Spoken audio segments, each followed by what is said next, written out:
My name's Charity with J.Racenstein, and today I want to talk to you about RODI systems. What RODI systems do is purify water so that we can clean windows and leave them spot-free.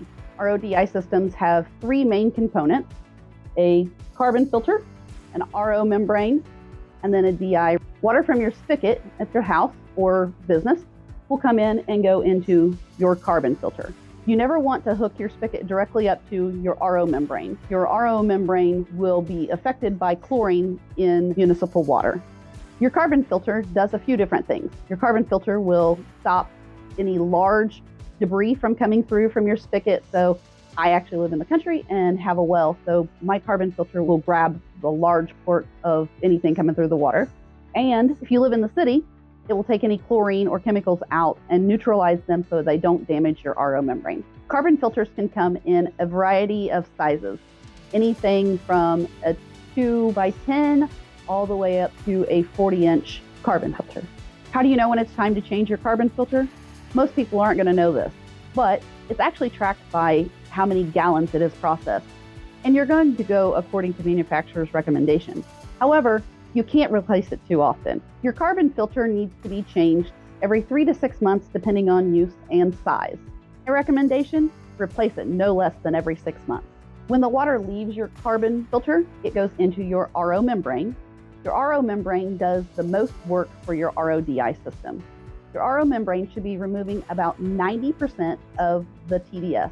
So if your water is coming out of your spigot, for easy math, let's just say at 100 TDS, then once it leaves the RO membrane, it should be all the way down to 10 or lower. Most RO membranes nowadays are the 40-inch RO membrane. To maintenance your RO membrane, you simply flush it. When you arrive at your job site, first thing you do is you hook it up to the spigot, you turn the water on, and you make sure the waste valve is open so that there's the most flow coming out of the waste line, and let it rinse for a couple of minutes. Then when you're ready to start working, you close that waste valve so there's a little bit of a trickle just coming out of the waste valve. You go ahead and do your job. At the end of your job, open that up and let it run for a couple more minutes. No extra maintenance needed. How do you know when to replace your RO membrane? When it's removing less than 90% of the total dissolved solids out of your water. So let's go back to our scenario where I said your spigot is coming out at 100 TDS and you should be getting 10 or less TDS out of it. So if you are at 11, it's time to replace your RO membrane. If your system doesn't come with TDS meter that tells you what the water is coming out of your RO membrane, simply disconnect it from your DI and check it there. That brings us to the last stage of our RODI system, which is our DI resin.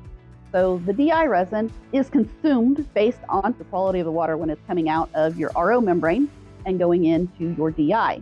Your DI will remove the remaining total dissolved solids and take it down to 0. Once that number starts creeping up, it's time to replace your DI resin. If it's above 10, you definitely take the chance at spotting the windows. Most of the DI cartridges that are available nowadays are refillable. You simply order DI resin, empty out the old, and fill it with the new. If you order more resin than you need, please be sure to store it in an airtight, cool, dark place.